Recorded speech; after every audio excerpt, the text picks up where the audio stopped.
Muito bom dia a todos e sejam bem-vindos à primeira sessão do ciclo de conferências O que é o Liberalismo? Antes de mais, gostaria de agradecer em nome do Núcleo Territorial de Braga a vossa presença neste momento de partilha de conhecimento e debate liberal. Gostaria também de agradecer ao Bruno Machado, que foi o mentor de todo este projeto. Obrigada pelo teu empenho e dedicação, Bruno. Fazendo uma breve introdução a esta iniciativa, este ciclo de conferências está dividido em dois módulos distintos. Portanto, iremos ter a história do liberalismo e correntes do liberalismo. E tem como intuito principal desmistificar preconceitos e dar a conhecer a verdadeira história e pensamento liberal. Tudo isto, claro, num espírito de partilha de conhecimento, troca de ideias e um saudável debate de ideologias políticas. Para isso, contamos com alguns dos nomes mais ilustres em Portugal desta corrente política e ideológica, como Carlos Guimarães Pinto, Carlos Novaes, André Azevedo Alves, João Coutinho de Figueiredo, entre outros. Nesta primeira sessão, contamos com a participação de dois convidados muito especiais. Rui Albuquerque, Vicente Ferreira da Silva, muito obrigada por terem aceitado o nosso convite. O Rui Albuquerque é licenciado em Direito pela Universidade Livre e mestre, é licenciado em Direito pela Universidade Livre e mestre e doutor em Ciências Políticas pela Universidade do Minho. É professor da Universidade Lusófona de Porto, onde exerce funções de co-direção na Faculdade de Direito e Ciências Políticas, bem como da revista científica 1820, Revista de Ciência Política. Editou recentemente 1820, Liberalismo em Portugal. Sem dúvida, um grande contributo para conhecermos melhor o período da Revolução Liberal. O Vicente Ferreira da Silva está a finalizar uma tese de doutoramento em Ciências Políticas e Relações Internacionais, também na Universidade do Minho, onde é professor convidado. Além disso, é membro da Iniciativa Liberal, fundador e assessor da Presidência da Câmara do Porto. Há 22 anos que escreve artigos de opinião, publicados no 1º de Janeiro, Público e atualmente no Observador. Brevemente, irá publicar um livro sobre Karl Marx. Relembro-vos que cada uma destas sessões tem a duração prevista de 1h30 e que podem colocar as vossas questões no chat do Facebook, que serão respondidas no final da sessão. Agora, meus senhores, o palco é inteiramente vosso. Falemos de liberalismo. Muito obrigado, Olga. Rui. Desculpa. Bom, querem que eu comece, é? É dar início aqui às nossas reflexões, por favor. Bom dia a todos. Quero agradecer o convite que me foi feito. Foi-me feito pela doutora Olga Batista, a quem agradeço, em nome de quem agradeço a toda, acho que se chama Núcleo Territorial de Braga, penso que é assim a designação correta, se não for, peço que me corrijam, da Iniciativa Liberal. Agradecer ao Dr. Bruno Miguel também, que sei que foi quem pensou e idealizou este conjunto de conferências sobre o liberalismo, e obviamente depois agradecer ao Dr. Vicente Ferreira da Silva, que é um velho amigo de há muitos anos, com quem já trabalhei em diversas áreas, portanto dizer-lhes que é um gosto muito grande estar aqui hoje, apesar de ser sábado de manhã, mas de facto é sempre um gosto de falar sobre o liberalismo com pessoas interessadas em matérias desta natureza. Bem, antes de mais, eu queria dizer o seguinte: eu acho que a ideia destas conferências é elas não serem monocórdicas, portanto eu estou inteiramente disponível, se quiserem interromper, não sei como é que está a ser organizado, mas a ideia seria o Vicente e eu também irmos trocando aqui algumas ideias, algumas em torno, enfim, do tema que nos foi proposto, mas eu acho que também não tem mal nenhum. Penso que a doutora Olga Batista disse que as perguntas vinham no fim, mas se houver alguma asneira violenta que qualquer um de nós possa vir a dizer, se alguma das pessoas que está a assistir quiser intervir, com certeza que também será eventualmente oportuno. Bem, qual foi o tema que nos sugeriram? E portanto eu vou dar aqui um pontapé de saída, e depois o Vicente, se quiser, obviamente, intervém quando lhe apetecer. O tema que nos sugeriram, eu julgo que foram a origem, ou que foi a origem das ideias liberais. Portanto, será esta mais ou menos a questão em torno da qual é suposto nós conversarmos um bocado. Bom, bem, o tema por si só é um tema que é difícil, muito difícil de circunscrever. Quando nós falamos na origem de qualquer coisa, podemos ir praticamente à origem dos tempos e dissertar sobre essa coisa, porque então para quem tem uma perspectiva liberal, é sempre uma perspectiva evolucionista, nada aparece de um dia para o outro e as coisas resultam sempre de uma evolução mais ou menos lenta daquilo que são, até se transformarem naquilo que nós estamos a tentar, a procurar entender. E com o liberalismo passa-se também a mesma coisa. Nós fomos olhar para o liberalismo, efetivamente, como um fenómeno moderno e, de facto, nós podemos dizer que o liberalismo, enquanto doutrina, ou melhor, enquanto um conjunto de doutrinas, porque a ideia de que o liberalismo é unívoco é uma ideia errada, como todos nós sabemos, mas há um determinado ponto da história em que efetivamente surge uma corrente ou um conjunto de correntes de pensamento às quais se deu a designação genérica de liberalismo. Bom, e desse ponto de vista, o liberalismo efetivamente é um fenómeno do período do iluminismo. Começa ali, porque os iluminismos também não são exatamente iguais, como sabem também, há vários tipos de iluminismo na Europa, mas para todos os efeitos o iluminismo é um fenómeno, enfim, que na Inglaterra, que é um bocadinho mais precoce nestas coisas, nos surge ali por volta do século XVII. No século XVII, obviamente, que já temos pensadores que nós podemos classificar como iluministas e também como liberais, mas se olharmos, por exemplo, à Europa continental, nós vamos ver que o iluminismo é um pouco mais tardio.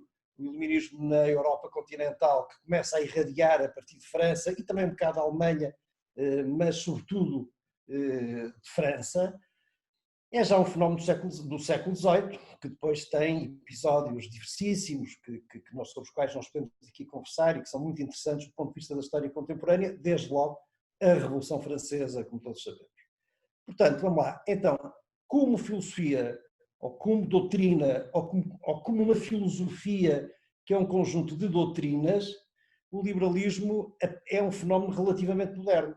E, portanto, é um fenómeno característico do iluminismo e portanto, que eclode a partir do fim do século XVII, mas sobretudo durante o século XVIII, e que depois politicamente se vai afirmar a partir de três grandes revoluções, que são as chamadas revoluções atlânticas, também revoluções liberais, que são a Revolução Inglesa do fim do século XVII, a chamada Revolução Gloriosa, de 1688 e 1689, que depõe o rei católico Jaime II, e que, como todos nós sabemos, não é exclusivamente uma revolução de natureza política, é obviamente uma revolução de natureza política, todas elas o são, mas é uma revolução muito influenciada por questões de natureza religiosa, porque o Jaime II era católico, estava mais ou menos comprometido com o Papa e com o rei de França em fazer novamente a Inglaterra migrar para a obediência ao Papa, e isso desagradou à Igreja Anglicana e foi um dos motivos que despoltou a Revolução. Depois tem a ver com o nascimento de um filho que aparece numa altura em que já ninguém pensava que ele podia nascer e que é batizado de acordo com o rito católico, que assustou definitivamente a Igreja Inglesa, porque percebeu que o Jaime II era católico e que depois seria sucedido pelo seu filho, também católico. Portanto, isto era muito complicado. Enfim, mas para além deste aspecto religioso, não vamos perder aqui muito tempo, não é este o foco da nossa conversa de hoje, obviamente há uma questão política clara que resulta, no caso do Reino Unido, na supremacia do princípio parlamentar representativo, embora de uma representação ainda muito limitada, portanto, o princípio representativo e parlamentar sobre a autoridade do rei. E desse ponto de vista é que nós podemos dizer que, efetivamente, a Revolução Gloriosa é uma revolução liberal. É uma revolução liberal porque tem como objetivo limitar, mais uma vez, porque a história política da Inglaterra, pelo menos desde 1215, desde a Magna Carta, e depois, logo seguida de um outro documento que nós habitualmente desconhecemos, mas que é um documento muito importante, que é um documento de 1217, ou seja, 2 anos depois da Magna Carta, é feito um outro documento que é conhecido pela Magna Carta do Bosque, que é, digamos, a outra face da moeda da primeira Magna Carta. A primeira Magna Carta, que vocês sabem, é de 1215, era uma espécie de, era um documento feudal de reconhecimento de direitos, sobretudo da aristocracia e do baronato, perante o rei. Enquanto que a Magna Carta do Bosque é um documento que garante direitos populares, direitos aos comuns, às pessoas comuns, nomeadamente o direito de acesso aos bosques públicos para ir buscar madeiras, para ir buscar caça, enfim, bens que na altura eram imprescindíveis à sobrevivência das pessoas.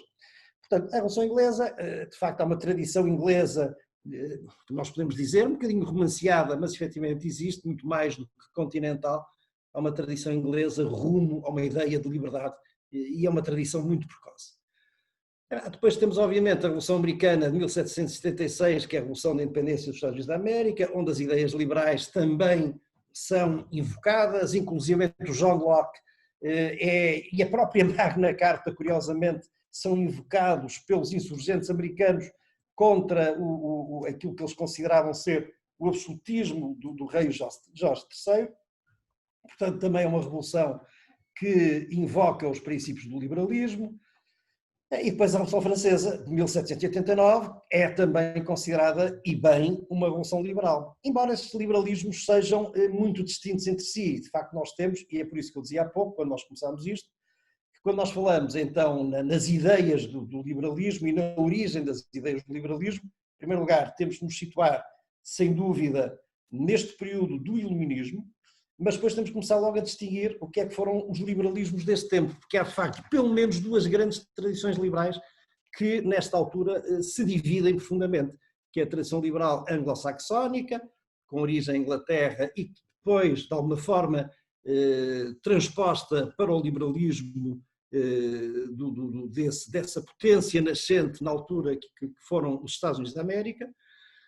E em segundo lugar, o liberalismo da Revolução Francesa, que é um liberalismo diferente, é um liberalismo que tem pressupostos diferentes, dos quais nós podemos já até conversar um pouco, mas que depois se generaliza de alguma forma na Europa continental e é muito mais influente a tradição liberal francesa no século XIX na Europa continental do que será a tradição liberal anglo-saxónica. Bom, mas não era esta a questão que, aliás, obviamente que era esta a questão.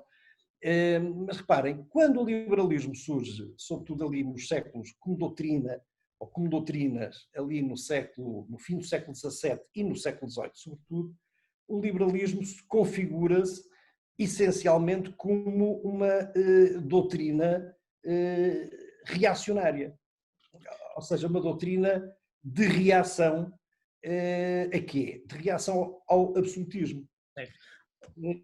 Deixa-me acrescentar aqui uma coisa, por favor. Estou, claro, em acordo com aquilo que tu disseste, só gostava de saber que há aqui algumas. Realmente não há maneira da gente limitar num ponto concreto o aparecimento do liberalismo e há também a ter em conta não só a Revolução Gloriosa, mas também alguns antecedentes que foi a Revolução Científica, não é? Portanto, nós estamos aqui a ver uma mudança de pensamento que, através da afirmação da ciência, permite chegar, no contexto político, a essa situação.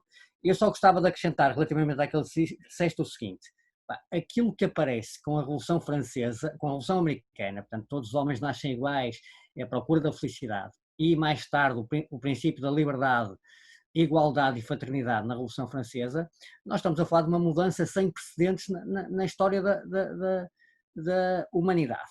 E isso é realmente apenas possível por causa da afirmação do indivíduo que acontece com o iluminismo. Vicente, antes de mais, a trilogia Liberdade, Igualdade e Fraternidade não é contemporânea da Revolução Francesa. A fraternidade é anterior, eu sei que sim, é anterior. É posterior, a fraternidade é acrescentada uns anos mais tarde. Mas isso a questão, Vicente, vamos lá, com certeza que sim. Agora, se nós vamos ver a questão da origem das ideias, que é esse o tema que nós devemos aqui estar a discutir, a origem é muito anterior a isto. Eu estou apenas a fazer isto é uma espécie de introito à questão do liberalismo. Nós dizemos assim, bom, então qual é a origem das ideias liberais? Então temos que ver quando é que o liberalismo aparece ou como conjunto de doutrinas. E como doutrina ou conjunto de doutrinas, de facto, é no fim do século XVII, com a Revolução Inglesa, e depois no século XVIII, sem dúvida nenhuma. Agora, como é evidente, nada disto é uniforme. Aquilo que é uniforme no pensamento liberal são 2 ou 3 questões. Nós podemos ir agora, era isso que eu me propunha fazer, se estivesses de acordo, que era irmos efetivamente ver de onde é que isto vem. Ou seja, porque as coisas não caem do céu. Raramente as coisas caem do céu e, portanto, como se disse no início, estas coisas resultam de um processo de evolução e nas ideias isso é muito claro. Porque vamos lá ver, quais são as ideias fortes dos liberalismos, quais são as ideias fortes dos liberalismos e qual é a origem genética dessas ideias. Bom, a minha opinião elas são as seguintes.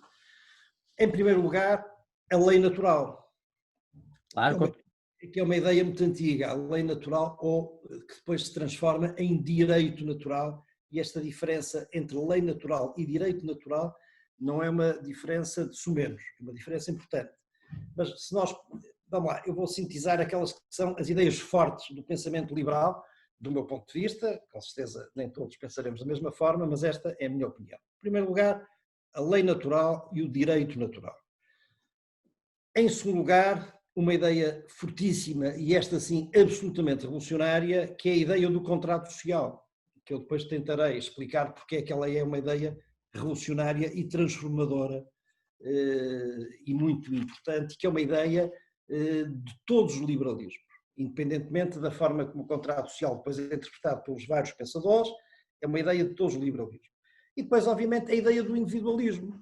Como é óbvio, a ideia do individualismo, a ideia individualista, melhor dizendo, a ideia do indivíduo como sujeito próprio de direitos, nomeadamente direitos face ao poder e à soberania, é uma ideia que decorre desta outra, da lei natural e do direito natural.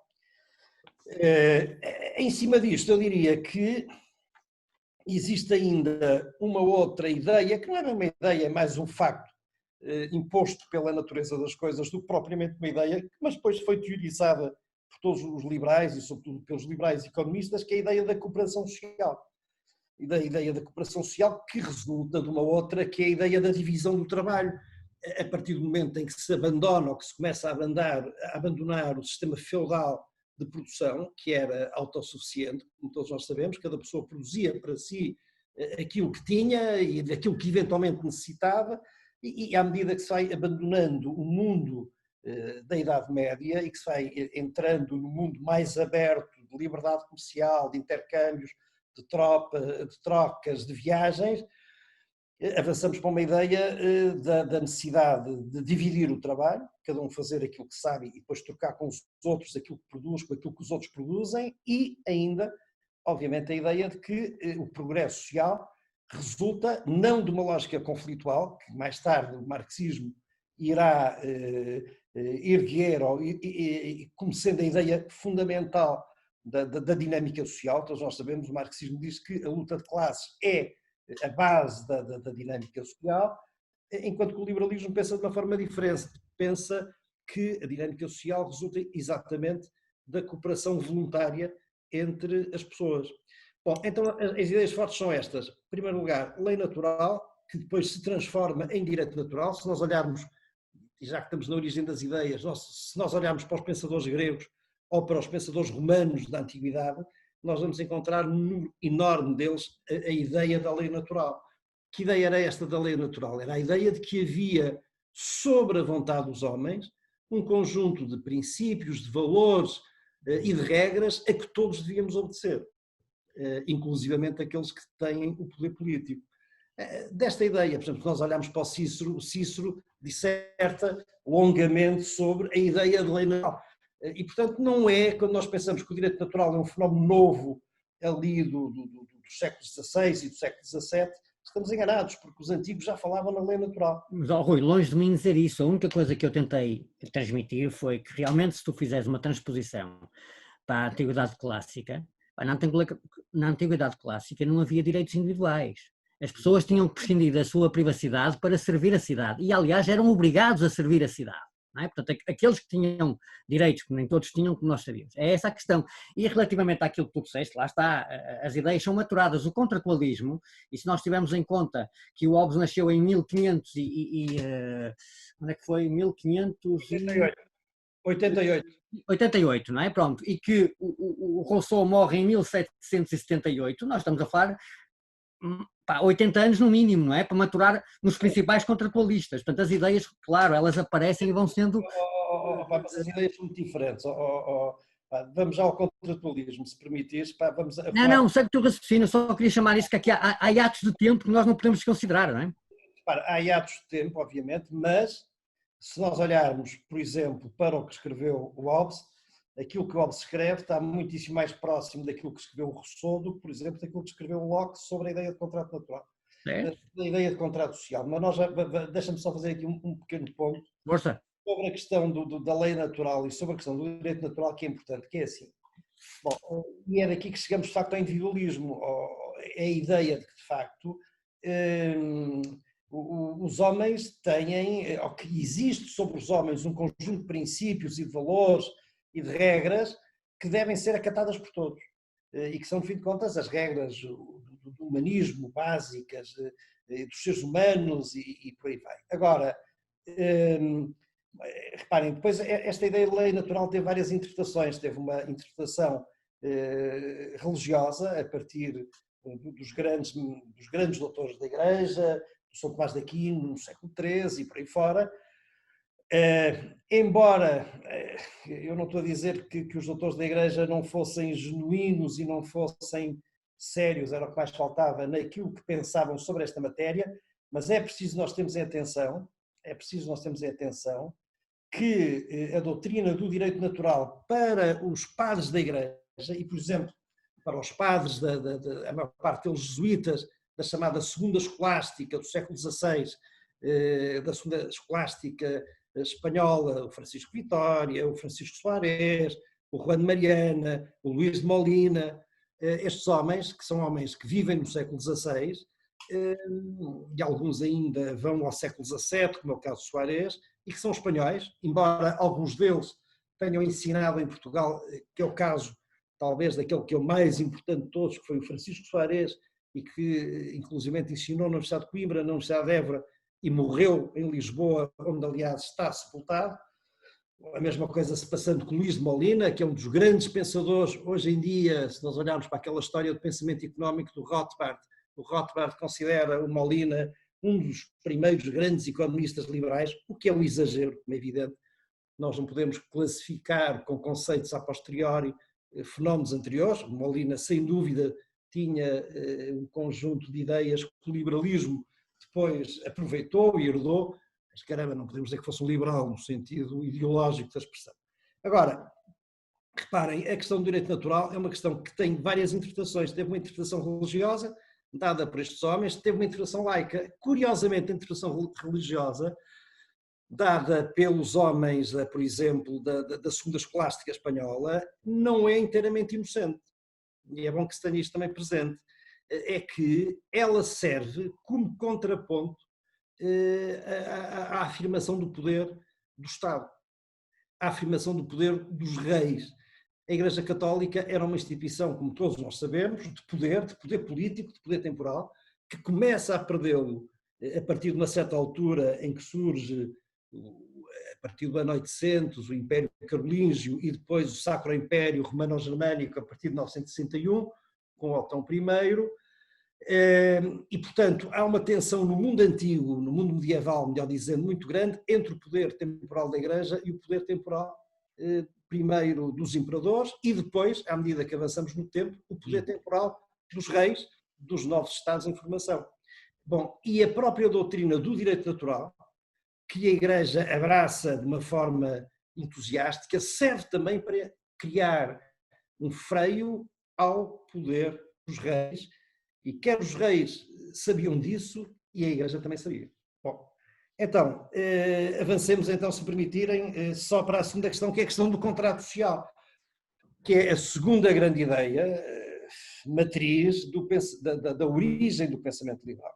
Bom, e aí esta ideia é revolucionária, porque o contrato social também não é uma ideia completamente nova dos séculos XVII e do século XVIII. Nós vamos olhar para, por exemplo, ao São Tomás de Aquino, nós encontramos já a origem da ideia do Pactum Societatis, ou seja, da criação da sociedade através de um acordo entre todos, já encontramos, portanto, no século XIII.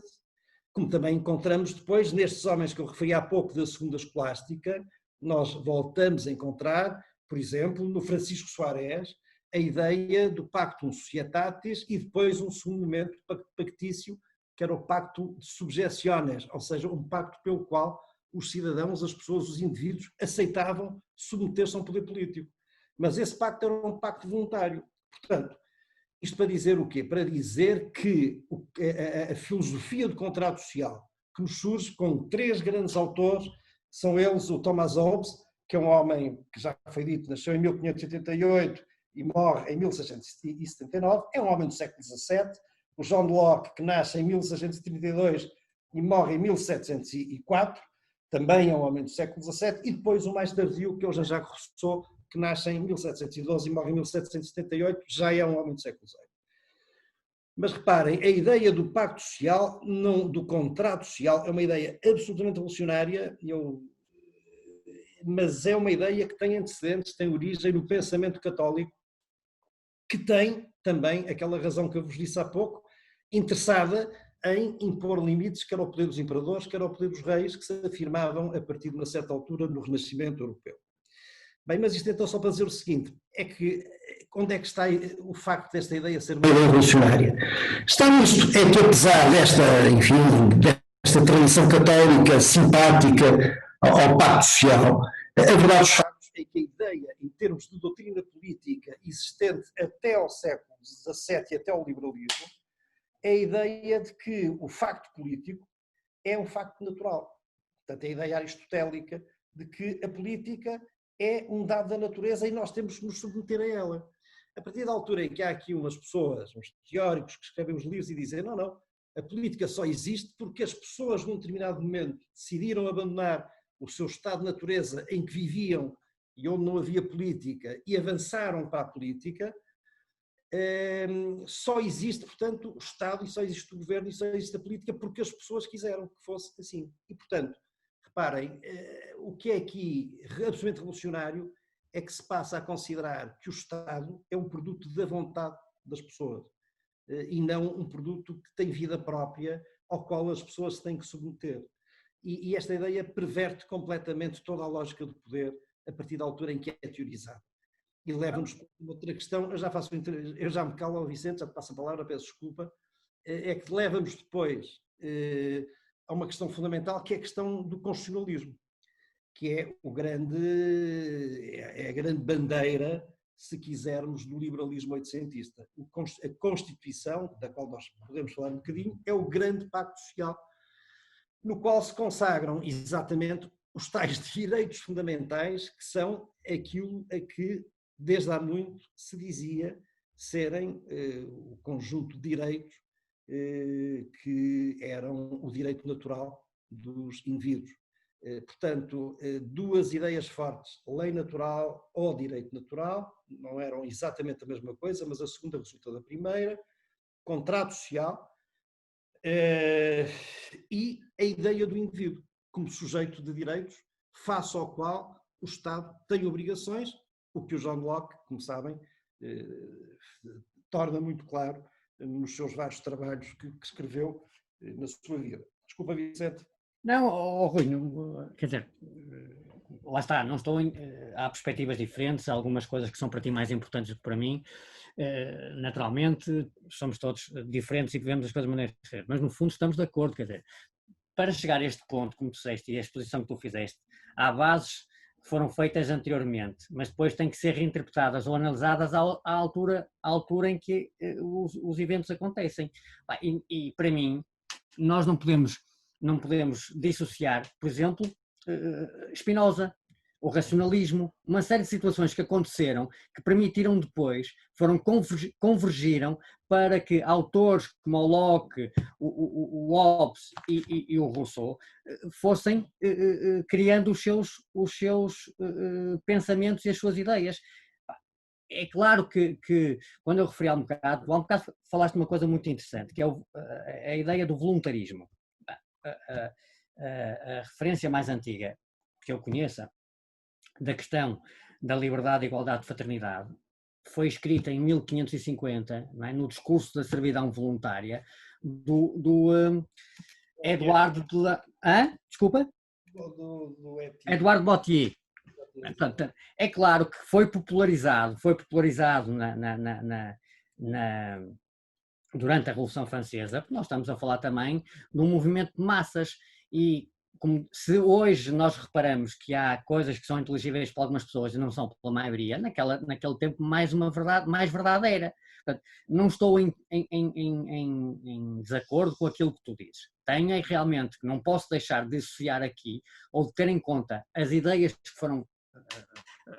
foram introduzidas no pensamento do século XVII e XVIII por Francis Bacon, o Descartes, o Spinoza. Tu falaste de uma coisa muito interessante que há realmente vários iluminismos.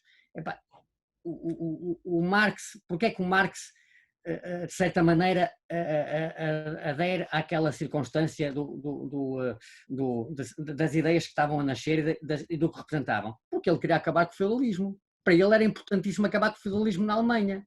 Não é? Portanto, que era um sistema que permitia que os cidadãos continuassem de certa maneira submetidos ao poder do déspota esclarecido, segundo o regime que vigorava na altura, e que impedia exatamente a progressão para aquilo que ele desejaria, que era a tal luta de classes.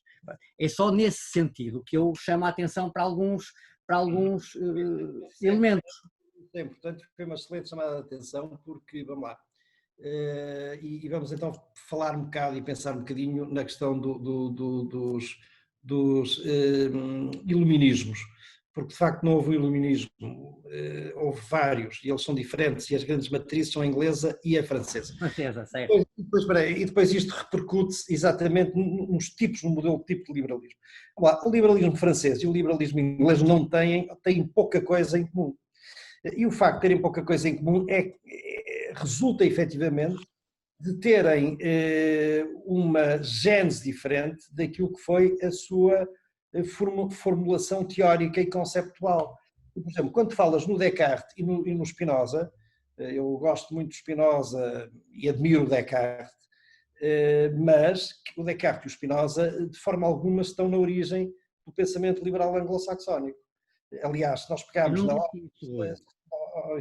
nós pegarmos na obra do Hayek, naquilo que não é economia e naquilo que na parte política, do meu ponto de vista, é mais importante, que é na questão da teoria do conhecimento e dos limites do conhecimento, e exatamente a grande crítica que o Hayek faz é ao racionalismo cartesiano, que vai, desde o século XVII, formar um caldo de cultura para chegar à França do século XVIII e à França da enciclopédia francesa. A questão é esta, é que se nós olharmos para o pensamento racionalista cartesiano, e que depois é maximizado, inclusive pelo Spinoza, o Spinoza no seu tratado político, ou na sua ética, por exemplo, descrevem a ideia da razão quase como quase como uma consciência divina, porque a razão, de facto, segundo o Descartes e depois também segundo o próprio, aliás, uma consciência divina de tal maneira que dizia o Spinoza que podia, inclusivamente, olhar para os livros sagrados, para a Bíblia, e perceber o que é que na Bíblia tinha sido adulterado e aquilo que era efetivamente a palavra e a vontade de Deus. Portanto, a exaltação da razão vai a este ponto. E, portanto, a tradição liberal francesa, e chegamos aqui a um ponto que me interessa muito, a tradição liberal francesa, que influenciou depois muito aquilo que foram os vários liberalismos continentais europeus, é uma tradição racionalista, é uma tradição do iluminismo cartesiano e claramente racionalista, que pressupõe que a razão humana é capaz de identificar todos os problemas e encontrar a solução para todos os problemas. Bom, isto é aquilo a que nós hoje chamamos de socialismo. Dito de outra maneira, é aquilo que nós chamamos hoje de socialismo, que é a cognosciência, a ideia de que a mente humana é total cognosciente e que pode descobrir tudo e encontrar, no fim de contas, a felicidade dos homens. E é, aliás, daqui depois que se vai, ainda no século XVIII, para o despotismo esclarecido ou para o despotismo iluminado, que é uma perversão das ideias do iluminismo, mas é uma perversão baseada no racionalismo francês.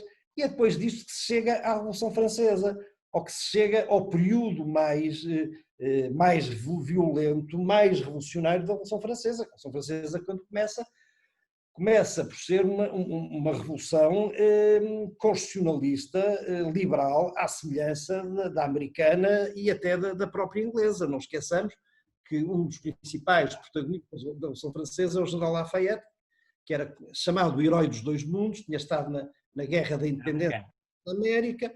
É ele quem faz, inclusivamente, pensa-se, a Declaração de Direitos do Homem e do Cidadão de 1789, onde no artigo 16, e isto indo ao encontro de uma questão que tu há pouco suscitaste muito bem, que é a questão de que no mundo antigo não havia direitos garantidos, e de facto não havia, e é por isso que o artigo 16 da Declaração de Direitos do Homem e do Cidadão, feita essa declaração, ao que parece, pelo Lafayette, e por isso muito influenciada pelo espírito do revolucionário liberal inglês e norte-americano, o artigo 16 dizia assim: só há Constituição onde houver separação de poderes, que por si só não chegava, porque separação de poderes já existia, por exemplo, na Roma Antiga, separação de poderes e direitos individuais. Esses direitos individuais quais eram? Eram aquilo que nós hoje chamamos de direitos fundamentais de primeira geração, os direitos pequenos, a propriedade, a segurança, a justiça e por aí vai. Portanto, uma coisa é o liberalismo francês, é bom não o ignorar, tem pressupostos que são os pressupostos do racionalismo cartesiano, a ideia de que a mente humana pode descobrir tudo e alcançar todas as verdades. Isto depois é transposto para a política e para o princípio revolucionário de fazer política. E depois outra coisa é o liberalismo anglo-saxónico, que tem pressupostos que estão muito distantes disto. Se nós olharmos para o Locke, se lermos o Locke faz uma crítica acesa à ideia racionalista. Isto não significa, aliás, como o Hayek esclareceu muito bem... É isto, o Hayek fez essa divisão e põe pensadores franceses numa escola, na escola que ele diz que é a escola britânica, e põe pensadores anglo-saxónicos. Portanto, o Hayek diz que o Tocqueville era um homem da escola, que o Tocqueville e o Benjamin Constant eram homens da escola inglesa, mas aquilo que nos dá, que nos atribui, digamos, as qualidades intelectuais não é o jus soli, não é o sítio onde nós nascemos, é a forma como nós nascemos. Portanto, é evidente que, como temos também depois pensadores ingleses que se aproximam do racionalismo cartesiano e do liberalismo revolucionário francês. Há vários, como todos nós sabemos. Portanto, isto para dizer que as escolas liberais e o iluminismo oitocentista distinguem-se claramente entre aquilo que são o liberalismo de raiz francesa, que é cartesiano, racionalista e intervencionista, porque a partir da altura em que se pensa que uma pessoa tem capacidade para descobrir tudo, porque a exaltação da razão humana levou a este extremo, pode-se admitir, obviamente, que o legislador pode ser omnisciente e pode ser capaz de descobrir e escrever e dar a felicidade aos seus povos. Isto no século XVIII chamou-se despotismo esclarecido. No século XIX não teve um nome especial, mas no século XX chama-se intervencionismo. A ideia do intervencionismo que está aqui fundada, como é evidente, a ideia de que o governo, o Estado, as pessoas que estão no Estado e no governo podem precaver a nossa felicidade. É uma ideia racionalista própria do pensamento liberal francês. Os ingleses são diferentes. O liberalismo inglês é evolucionista, é um liberalismo que se preocupa mais com os direitos do indivíduo. Reparem, a grande diferença é esta. Nós muitas vezes utilizamos a palavra cidadão. Os liberais, do meu ponto de vista, não devem utilizar a palavra cidadão. O cidadão é o indivíduo reconhecido pelo Estado. É uma palavra, essa sim é uma palavra da Revolução Francesa. O citoyen, o cidadão, é o indivíduo a quem o Estado confere direitos. Mas a realização do indivíduo, segundo o pensamento liberal revolucionário francês, tem que ser feita pelo Estado. enquanto que, de acordo com o pensamento liberal tradicional anglo-saxónico, O indivíduo é que reconhece o Estado. de certa forma, exatamente, que de certa forma depois renasce naquilo que nós hoje chamamos a escola austríaca, o pensamento liberal do Mises, do Hayek, sobretudo, e antes deles, do von Bawerk, do Menger. O que é fundamental é a ideia do indivíduo ser objeto de direitos perante o Estado. Portanto, esta diferença entre indivíduo e cidadão é uma diferença fundamental também nos pensamentos liberais. Para o pensamento liberal francês existem cidadãos. Para o pensamento liberal clássico, aquilo que nós chamamos o liberalismo clássico, no fim de contas é este que nasce a partir do pensamento anglo-saxónico, é o indivíduo. O indivíduo é que é o objeto de direitos e não o Estado. E esta diferença é importante. Pois, e aqui deve ser considerada, na minha opinião, uma ideia também do Locke que é central, que é o consentimento. Não é? Consentimento, não é? Pronto. E depois, claro, que tem, mais uma vez, vai ter interpretações diferentes consoante o meio cultural. Porque qualquer coisa que seja pensada por nós não pode ser separada da cultura em que estamos inseridos.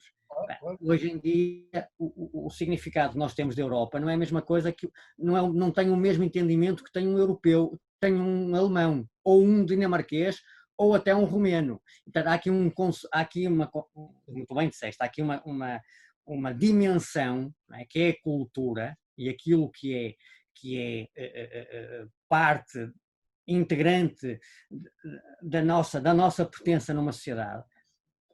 Aliás, deixa-me fazer aqui uma parte. Como bem disseste, nós estamos a falar desde 1215 que há uma tendência, que se nota uma tendência na Inglaterra que não se verifica em mais nenhum, em nenhum país. Não é? Pronto, e fazendo aqui uma chamada de atenção, nós estamos também a falar aqui de outra coisa que é diferente, que não pode ser ignorada, que é a separação entre o Estado e a Igreja. E ela passou por várias fases. Não é? Portanto, o episódio mais interessante que eu recentemente vi foi a Kulturkampf provocada pelo Bismarck contra o papado, não é? Portanto, a guerra pela cultura, tendo em conta as bulas e as encíclicas que foram saídas ou que emanaram de Roma, e uma delas era o facto do Papa nunca estar errado, portanto, e que o Bismarck utilizou, na minha opinião, com muita inteligência para minar uma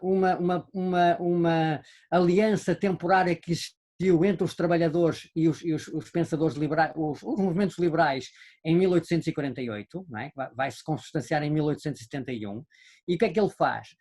Depois de, pela força, ter conseguido acabar com esses movimentos, promulga uma série de leis, nós sabemos disso, que são leis que têm objetivos liberais e que vão dar segurança às pessoas, segurança, apoio, e esvazia com isso o significado daqueles movimentos liberais que estavam a emergir para alterar a dieta em Frankfurt e toda a orgânica que caracterizava naquela altura a Confederação dos Estados Alemães.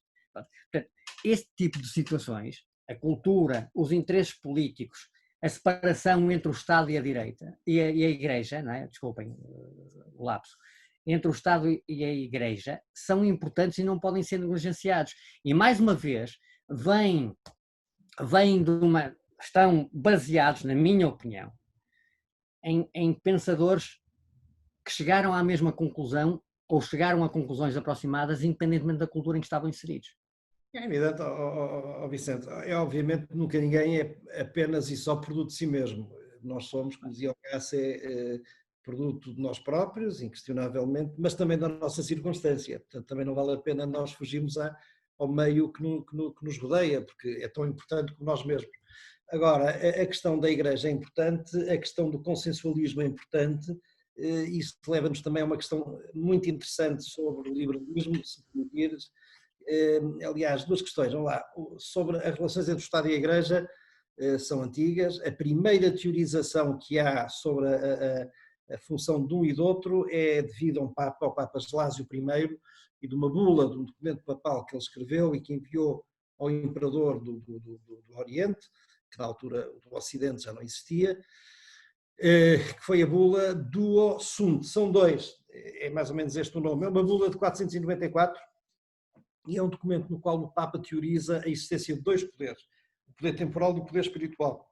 E dizia ele que o poder espiritual era, obviamente, da Igreja, o poder temporal era, obviamente, do Papa, peço desculpa, do Imperador, mas chamava a atenção do seguinte, é que, em caso de conflito, devia prevalecer o poder da Igreja e do Papa, porque dizia ele, é que eu sou responsável perante Deus por todos os homens da Terra, e, portanto, quando eu for desta para melhor, vou ter que prestar contas ao Altíssimo por aquilo que eu fiz, mas também por aquilo que tu, Imperador, fizeste.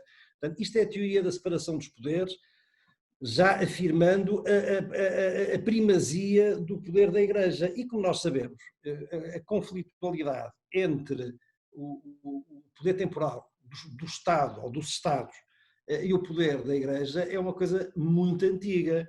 Nós olhamos ali para a Revolução Francesa, vemos aquelas leis, a lei civil do clero, olhamos depois, por exemplo, para a Primeira República Portuguesa ou para as leis do Mata-Frades e julgamos que aquilo são conflitos recentes que opõem vários poderes à Igreja Católica.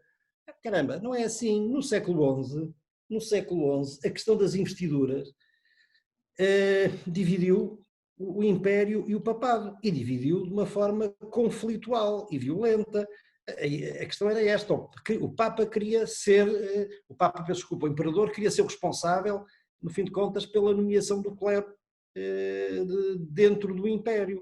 E o Papa queria ter essa prerrogativa. Portanto, era uma questão, obviamente, de discussão de poderes. No século XIV, o nosso Dom Pedro publica a lei do Beneplácito Régio, que é uma lei segundo a qual nenhum documento do Papa podia circular em Portugal sem ter previamente a sua autorização. Como é óbvio, foi logo excomungado, como se imagina. Aliás, na nossa primeira dinastia, não quero estar a mentir-vos, mas na nossa primeira dinastia não houve nenhum rei português que não tivesse sido excomungado pelo Papa. E alguns deles, como por exemplo Dom Afonso III, chegou ao poder porque o Papa o pôs lá, afastando o seu irmão, Dom Sancho II. Portanto, isto para dizer o quê? E agora vamos voltar ao liberalismo. As questões do conflito dos poderes temporais e dos poderes, do poder espiritual da Igreja, que também é para todos os efeitos um poder temporal, um poder político, é uma questão importante para a história das ideias, como é óbvio. Agora vamos lá. A questão do consensualismo é uma questão muito interessante porque ela avivou no século XIX aquilo que eu considero ser um mito romântico, mas um mito do romantismo liberal. Por exemplo, em Portugal, esse mito foi muito vivo ali no fim do século XVIII, através do pensamento de um homem que a maior parte dos liberais infelizmente desconhece, mas que eu considero ser o primeiro e se calhar, eu ia dizer o único, mas enfim não, o Alexandre Plano também foi um pensador liberal, mas foi inquestionavelmente o primeiro pensador influenciado pelo liberalismo que nós tivemos em Portugal, que foi o António Ribeiro dos Santos, do qual podíamos falar e que é infelizmente um grande vulto da cultura portuguesa que a maior parte das pessoas desconhece. Mas a ideia de consensualismo é uma ideia que fundamenta o liberalismo do século, o liberalismo oitocentista, porque, como eu vos disse no início, o liberalismo oitocentista é um fenómeno tipicamente reacionário, ou seja, reage contra o absolutismo. Mas reparem, reage contra o absolutismo em nome de vários valores, mas em nome de uma ideia que é uma ideia que eu acho que é mítica e romântica, embora eu saiba que há muitas pessoas que a defendem como tendo sido autêntica. Era a ideia de que antes do absolutismo havia uma espécie de regime consensualista entre as várias ordens sociais e concretamente entre o rei e o povo. Inclusivamente há autores do século XIX em Portugal que escrevem sobre a existência de uma Constituição histórica fundada nas chamadas Leis Fundamentais do Reino, segundo as quais havia uma certa limitação do poder do rei imposta pelas várias ordens sociais através do facto que eram as cortes, sobretudo as cortes. as cortes representativas que juntavam os representantes do clero, da nobreza e do terceiro Estado, do povo, e que impunham limites ao poder político dos reis. De facto, impunham esta ideia consensual, ou seja, a ideia de que se governava de uma forma consensual antes do absolutismo, e aliás, vocês se pegarem, por exemplo, no Alexandre Herculano, o Alexandre Herculano escreve isto, e escreve isto com aquele entusiasmo e com aquela agressividade que às vezes se conhece, a dizer, tem uma passagem célebre, a dizer aquilo que é novo é o absolutismo, porque a ideia do consensualismo, a ideia do limite do poder é uma ideia antiga, é uma ideia anterior ao absolutismo, porque reparem, o absolutismo, por exemplo, em Portugal é um fenómeno ali do século XVIII. Como é que nós classificamos o absolutismo? Quando nós falamos em absolutismo, isto não significa que os reis fossem particularmente maus, quer dizer, que fizessem coisas horríveis aos seus povos, não era isto que estava em causa. Pelo contrário, às vezes até pelo contrário.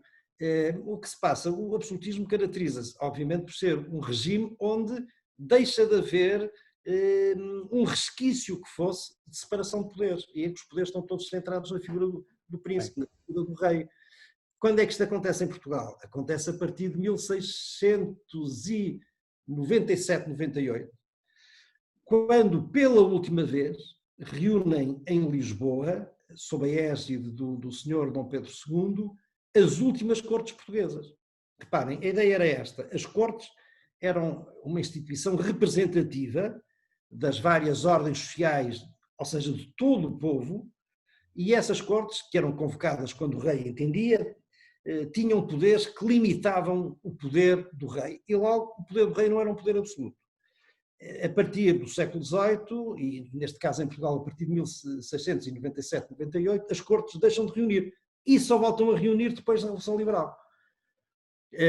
Aliás, se vocês lerem a documentação dos homens da Revolução Liberal Portuguesa de 1820, o apelo a esta ideia do consensualismo pré-absolutista está em quase todos os documentos. E aliás é muito engraçada porque depois quando veio o Dom Miguel também faz apelo às mesmas coisas. Portanto, o apelo ao consensualismo tanto serviu aos defensores do liberalismo português, oitocentista, como serviu aos defensores da ideia da monarquia tradicional interpretada pelo Dom Miguel, ao qual depois se costuma chamar, até às vezes um pouco exageradamente, de absolutismo. Bem, mas isto para dizer então o seguinte, reparem, o grande facto para o liberalismo oitocentista é um facto constitucional. Isto é que efetivamente dividiu a sociedade do século XVIII, fins do século XVIII e do século XIX, de tal maneira que o Hayek, num dos seus livros, na Constituição da Liberdade, refere a páginas tantas que, nesta altura, Constituição era sinónimo de poder limitado. E o poder limitado, como vocês sabem, é uma ideia estruturante do pensamento liberal. Ainda hoje é, nesta altura, por maioria de razão. O era também. Portanto, o que é que nós temos aqui? Temos, efetivamente, um grande facto que resulta da ideia do pacto social. Reparem, isto tem um encadeamento lógico de sequência. Primeiro o direito natural, depois o individualismo, ou seja, a pessoa humana como sujeito de direitos e não apenas de obrigações perante o Estado, e um desses direitos, obviamente, é o direito de estabelecer a comunidade política. E então chegamos ao Pacto Social, e do Pacto Social passamos para a Constituição, que é vista como o grande Pacto Social, que tem várias funções, mas sobretudo duas: limitar o poder, através da separação dos poderes, acabar com o poder absoluto dos reis, e conferir direitos às pessoas, os tais direitos aos indivíduos. Pronto, o constitucionalismo é, do meu ponto de vista, o grande facto político do liberalismo iluminista do século XVIII, e eu sei que inclusive aqui até há alguma divisão entre alguns liberais, mas se nós olharmos para os clássicos do século XX, para o Mises, para o Hayek, todos eles referem, de facto, o facto constitucional como sendo o grande facto que produz uma transformação profunda nas sociedades ocidentais e que é um atributo do pensamento liberal, interpretado de formas diferentes, como é evidente. Mais uma vez, distinguimos aqui o liberalismo francês, o liberalismo inglês. Os franceses viam a Constituição de uma maneira, os ingleses viam a Constituição de outra maneira, que inclusive nem tinham Constituição escrita. Não tinham nem têm. O que não significa que não tenham Constituição. Pronto, apenas para, de certa maneira, relembrar também que no meio desta circunstância destas circunstâncias todas e destas descrições que tu fizeste, independentemente da referência que faz a Portugal e no resto da Europa, há que ter em conta também que a estrutura e o entendimento sobre o que era o Estado também se modificou, e isso ajudou, não é? A questão dos fatores da introdução da organização política, do povo, do território, e depois os fins, não é? A segurança, o bem-estar, e os elementos e os fins do Estado também, de certa maneira, ajudaram e se calhar também foram moldados por esta mudança de pensamento para serem concretizados. E lá está, reparem, as coisas não... As rupturas que são provocadas pela mudança de pensamento e são consubstanciadas em revoluções não são instantâneas, demoram o seu tempo a ser aplicadas e a serem utilizadas. E daí que a gente tenha que ter em mente, há realmente duas distinções completas. As maiores distinções são, não há dúvida, na escola anglo-saxónica e na escola francesa, ou na cultura francesa e na cultura anglo-saxónica, mas as revoluções em ambos os casos levaram os seus tempos, não é? Até que, no caso da Revolução Americana, nós estamos a falar de um período de 1776 a 1783, e mesmo depois de assinado o Tratado de Paz em Paris, houve novo conflito com os ingleses. E por sua vez, na Revolução Francesa a mesma coisa. Isto não foi um processo imediato, linear e simples, pelo contrário, não é? Pronto. Portanto, há aqui circunstâncias que depois, na concretização política, na concretização efetiva, levam a ajustamentos e levam a conflitos, como saberás. Eu gostava só de fazer aqui uma segunda observação que tem a ver com um pensador que tu referiste já e que era apreciado pelo Hayek, que é o Benjamin Constant. Nós estamos a falar a mudança para a democracia representativa ou para um sistema político representativo tem também as suas consequências, não é? Leva o seu tempo e leva também a uma circunstância que é, na minha opinião, ou uma condição que é muito importante e que também está relacionada, ou faz relações com o sentimento que o Locke referia, que é, se nós delegamos em alguém a capacidade de decisão, então temos que estar predispostos também para vigiar esse alguém, para questionar ou controlar de certa maneira esse alguém. E este ponto para mim é fundamental e é uma das coisas distintivas que também emerge das ideias liberais, na minha opinião. Não sei o que é que pensas sobre essa perspectiva. Vicente, penso vamos lá, e essa é uma das facetas que está incluída na ideia da Constituição. A ideia da Constituição em si mesma é a limitação, como há pouco se disse, é a limitação do poder. A Constituição serve, ou serviu em primeiro momento para isso, para limitar o poder, ou seja, e limitava o poder como? De duas maneiras, que é a maneira original do constitucionalismo oitocentista, separando. Desde logo a separação de poderes é em si mesma uma forma de limitar o poder. O poder deixa de estar centrado na autoridade de uma única figura, de um único magistrado, e, por outro lado, garantindo direitos às pessoas. Esta é a versão original do constitucionalismo. Depois isto evoluiu, ou se calhar evoluiu para um tipo de constitucionalismo do século XX, depois da Constituição de Weimar e da Constituição mexicana, social, em que o Estado não apenas garante direitos, como promove direitos. Reparem, uma coisa é o Estado garantir o direito à vida, ou o direito à segurança. Outra coisa é o Estado garantir ou promover o direito à habitação, ou o direito à saúde, ou o direito, seja aquilo que for. São coisas completamente diferentes naquilo que diz respeito à forma do Estado ser chamado a agir. Eu só queria chamar a atenção de outra coisa, porque parece que estamos aqui a falar, às vezes, se calhar, para quem nos está a ouvir, de coisas excessivamente vagas, porque uma das dimensões fundamentais do liberalismo, obviamente, é a sua dimensão económica. Às vezes até as pessoas que gostam muito de economia, e eu pessoalmente gosto, se a economia for obviamente vista como ação humana e não propriamente como contas de Excel, mas muitas vezes quem pensa a economia no sentido estrito da palavra leva um bocadinho a desconsiderar outras questões, nomeadamente de natureza histórica, especulativa, que são importantes para nós termos o conjunto das ideias.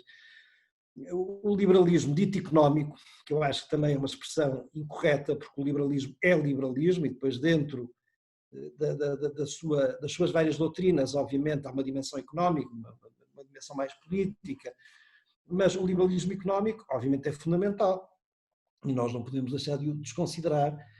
Agora, o próprio liberalismo económico, que também tem autores que são homens do iluminismo, desde logo Adam Smith, por exemplo, são homens do iluminismo e portanto, e são homens deste primeiro ciclo do moderno liberalismo. O liberalismo económico é em si mesmo um reconhecimento de direitos individuais.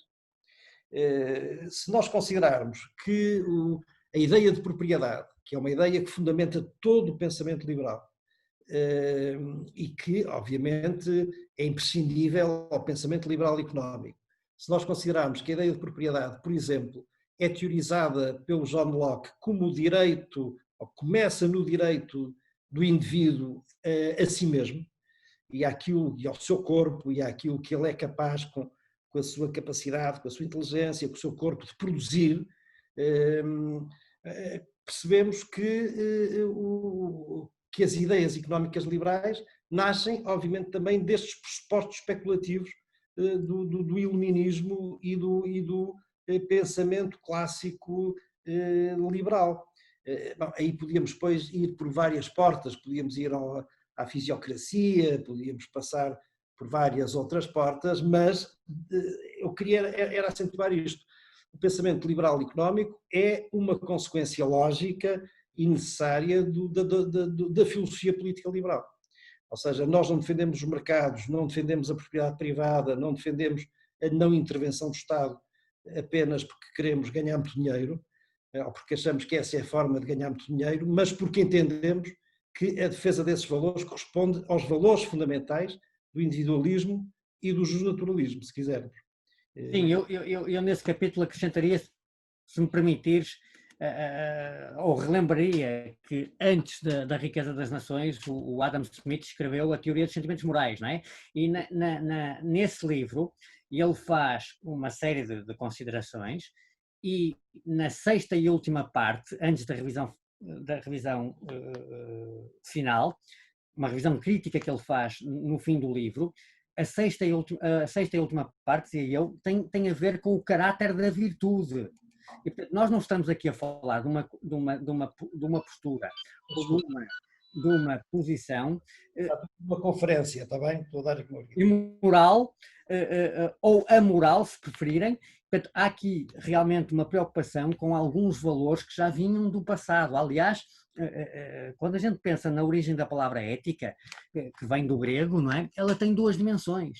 Tem uma dimensão que tem a ver com a componente intangível do pensamento e depois a materialização desse pensamento em ação e conduta. Portanto, não é uma coisa que pode ser dissociada daquilo que nós, ou que não deve ser dissociada daquilo que nós afirmamos e depois daquilo que nós fazemos.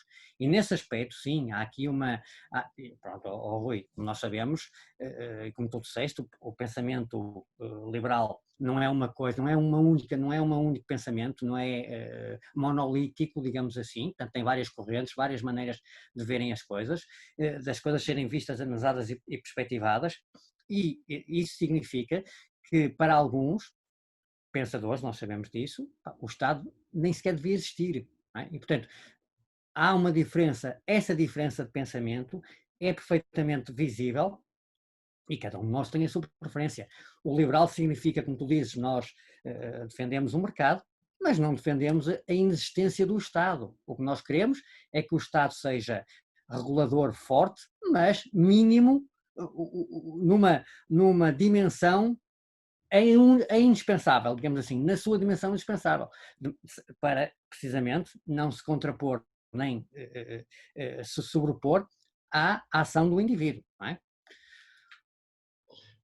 Se me permitires, então já agora pego essa tua última deixa para dizer o seguinte, esse aliás é um dos problemas sérios do pensamento liberal. Quer dizer, a ideia, eu, por exemplo, em relação à questão do Estado, eu não defendo a essência do Estado. No mundo ideal, eu preferia que o Estado não existisse. Agora, eu, em relação ao Estado, tomo a posição do Mises. O Mises, por exemplo, nunca discutiu a essência do Estado, porque eu acho que é uma inutilidade. O Estado existe e existe desde que nós temos conhecimento da essência de sociedades humanas, e quando eu digo aqui o Estado, não é o Estado monopolista absoluto da violência, como o Max Weber o definiu no fim do século XIX, é o princípio da organização política na qual existe, se quiserem, uma classe que governa e uma classe de pessoas que se submete a quem governa.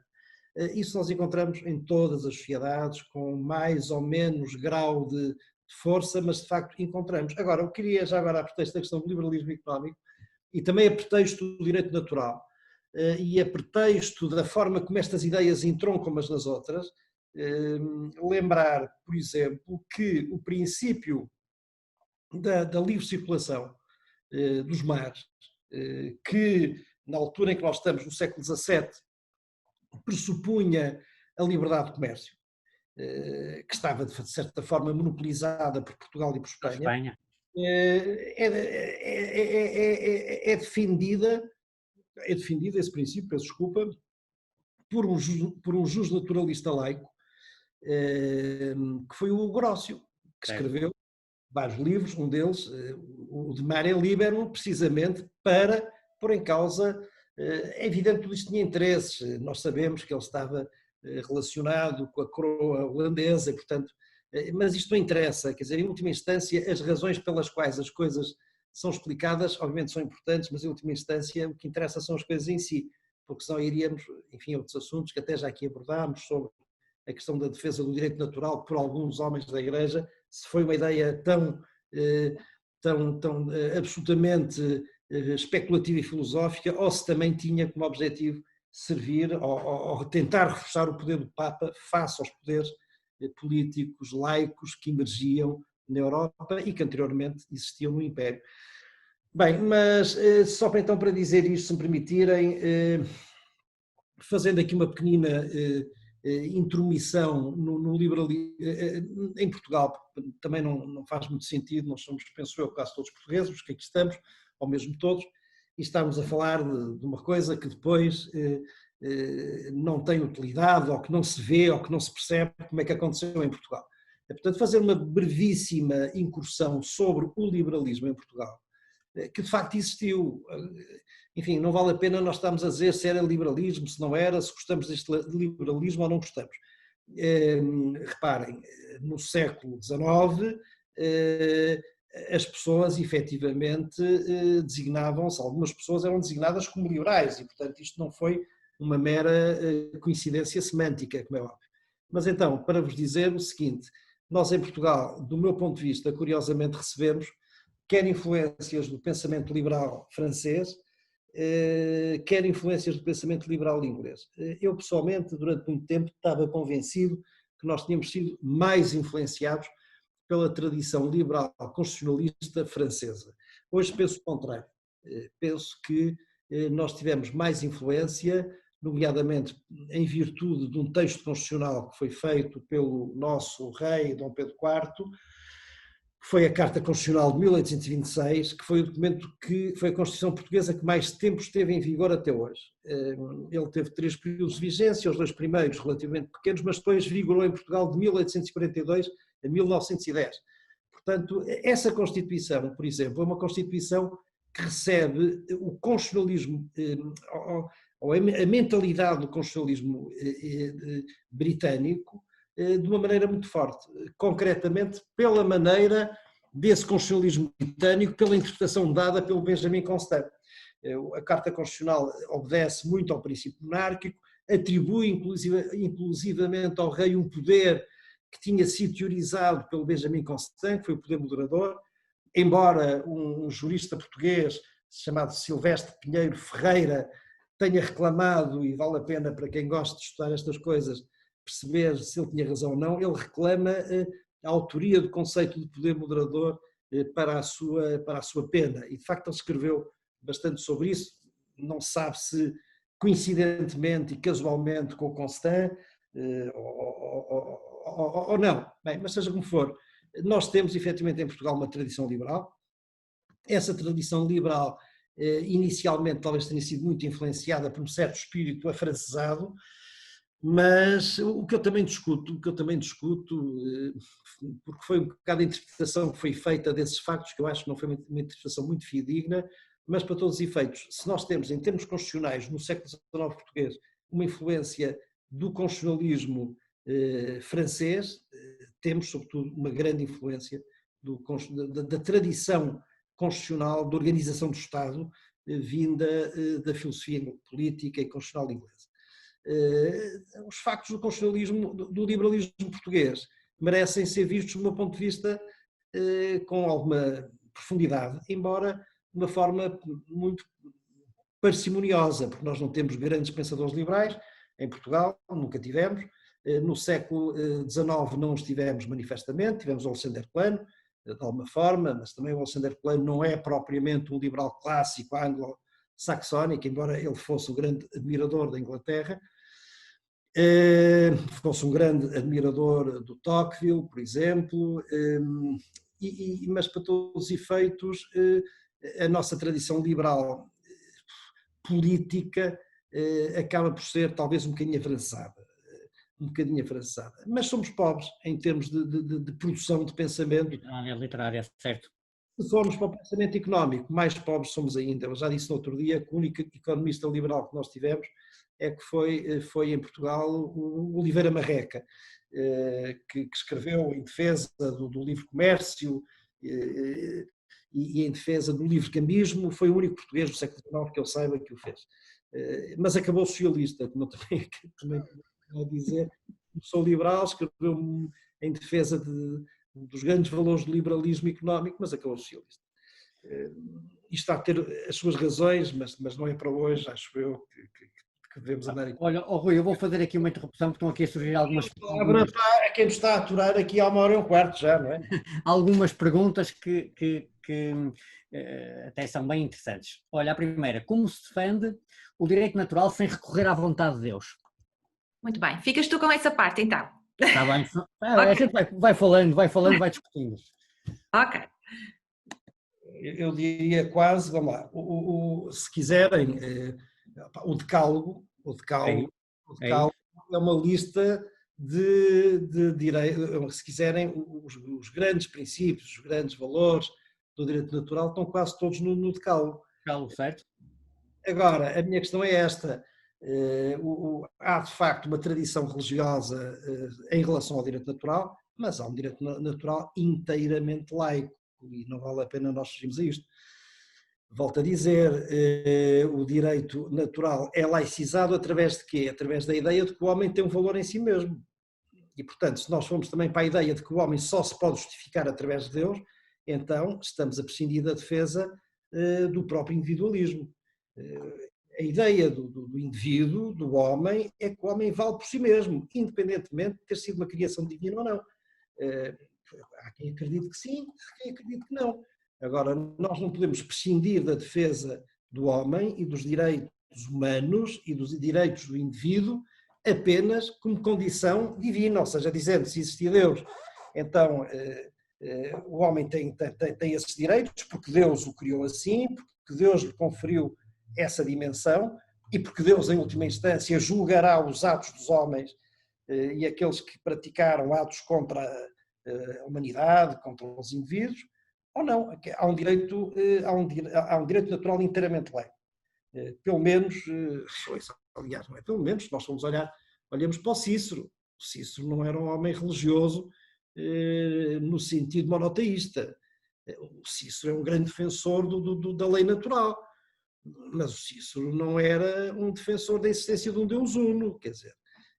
Portanto, o direito natural pode, de facto, fundamentar-se na ideia de Deus, e eu reconheço que a ideia de Deus para os crentes lhe dá força, como é evidente, porque é um direito transcendental, mas pode ser visto como um direito próprio do indivíduo, e nós não podemos prescindir desta segunda opção, porque nós dizemos assim, então, nesse caso, o indivíduo não pode ser consagrado sujeito de direitos absolutos, que no fim de contas é aquilo que é o direito natural, não é?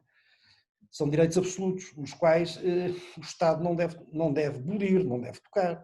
Portanto, eu reconheço que o direito natural ganha força com a ideia de Deus, mas não posso admitir que o direito natural não exista sem a ideia de Deus. Pronto, acrescentaria, pronto, à semelhança do que acontece no pensamento político, a Igreja também teve as suas ramificações e os seus problemas e deu origem a outras ordenações. O episódio mais conhecido será a Contra-Reforma, que deu, ou a Reforma, que deu origem, nomeadamente até ajudou os príncipes alemães nos seus objetivos políticos. E, portanto, há uma visão muito em voga hoje em dia, que é aquilo que se passa nos Estados Unidos. É bom lembrar que a Igreja, vamos lá ver uma coisa, nós referimos aqui no início da Revolução Gloriosa, os peregrinos do Mayflower que foram para os Estados Unidos fugiram da Revolução Gloriosa. Eles queriam manter toda a obediência à religião e à preponderância da visão de Deus sobre o resto da sociedade. Portanto, é natural, é muito natural que haja confissões nos Estados Unidos que vejam as coisas de maneira diferente. Isso não significa, como o Rui diz, que a partir de certa altura, apesar de um fundamento que tenha na religião, o pensamento não se tenha tornado autónomo e não tenha produzido por si mesmo determinados normativos que são perfeitamente justificáveis e aceitáveis. Só queria acrescentar este ponto de vista, não sei se concordarás com esta visão, esta dicotomia. Não tem nada contra, com certeza que sim, claro que sim. Pronto, agora, outra pergunta. As ideias subjacentes à Revolução Americana estão mais alinhadas com a escola francesa ou inglesa? Como é que estas se relacionam? Já falámos sobre isso, mas Rui. Um bocadinho, bom, na declaração do Thomas Jefferson da independência dos Estados Unidos da América, há manifestamente um ataque ao rei Jorge III como sendo um tirano que não respeitava os velhos pergaminhos da Constituição Liberal Inglesa. Portanto, como nós sabemos, os insurgentes americanos invocam permanentemente a figura do John Locke, a figura da ideia do contrato social e da ruptura do contrato social por parte dos ingleses. E isso é o fundamento da sua revolução. Agora, isto obviamente é aquilo que nós hoje chamaríamos agitação e propaganda, ou seja, foram as causas propagandeadas para justificar a ruptura. Se nós olharmos depois para aquilo que perdurou, que é a Constituição Americana, a de 1787, obviamente, ou se nós olharmos antes para as declarações de Virgínia, que são declarações de direitos fundamentais, nós vamos encontrar uma grande influência do constitucionalismo inglês, concretamente de um documento que é o Bill of Rights, que é a Declaração dos Direitos, que sai da Revolução Gloriosa de 1688, o Bill of Rights inglês é de 1689, nós vamos ver que esses vários textos norte-americanos da Declaração de Direitos são praticamente decalcados desses textos ingleses. Por último, a Constituição propriamente dita e aquilo que foi a doutrina constitucional e política gerada em torno da arquitetura da Constituição e que nós encontramos muito bem esmiuçada nos Federalist Papers, do Jay, do Madison e do Hamilton, como sabem. O que nós aí vemos, de facto, é uma preocupação em criar um Estado baseado no princípio da separação de poderes. Aliás, todos os 7 artigos originais da Constituição de 87 americana são orgânicos, ou seja, aquilo era a forma de organizar o Estado federal americano com base, e aliás a própria, como sabem, o federalismo é ele mesmo a forma de criar uma arquitetura de Estado que limite os poderes dos vários agentes políticos, dos vários agentes soberanos. Portanto, depois a ideia dos checks and balances que está permanente, que resulta permanentemente do texto da Constituição. Mas os checks and balances são exatamente a criação de mecanismos orgânicos de funcionamento do Estado que fazem com que os vários órgãos, uns aos outros, se vão limitando. E por isso, a limitação do poder é a grande ideia do constitucionalismo norte-americano. E essa ideia é, de facto, uma ideia de origem inglesa. Se nós olharmos para o constitucionalismo francês, já nem falo, enfim, posso falar na primeira Constituição francesa, que é a Constituição de 1791, que ainda é muito influenciada por uma certa tradição liberal, não diria inglesa, mas não se afasta muito daquilo que foi o constitucionalismo americano. Mas se olharmos depois para a Constituição, a primeira Constituição republicana, que é de 1793, que aliás praticamente nem sequer chegou a estar em vigor, porque aquilo estava impraticável, nós vamos encontrar uma Constituição completamente racionalista, completamente jacobina, completamente rousseauiana e muito distanciada daquilo que é o constitucionalismo americano e daquilo que é a tradição liberal inglesa. Sim, pronto, o Rui praticamente disse tudo, quer dizer, há aqui uma série, na Revolução Americana acontece na minha opinião, uma circunstância única, que é o conjunto daqueles homens todos. A reunião daqueles homens todos foi essencial para que as coisas ocorressem como ocorreram e se desenvolvessem como se desenvolveram. Eu acho que acrescentava apenas que é uma nota que seria o seguinte, reparem, o que é que também se pode ser lido, tendo em conta o que o Rui disse, o ordenamento, a estrutura, tudo o que foi pensado, quer na Declaração de Independência, quer depois na formalização da Constituição, e os checks and balances, há uma desconfiança. Na base disso está a desconfiança e está a tentativa de fazer com que o legado perdurasse no futuro.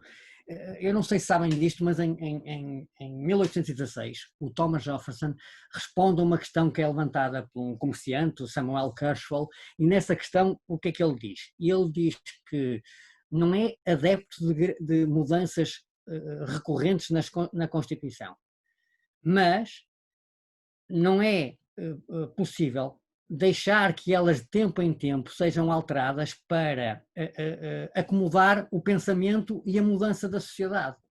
Porque é curioso que a maior parte das emendas à Constituição foram todas feitas na mesma altura. Não é?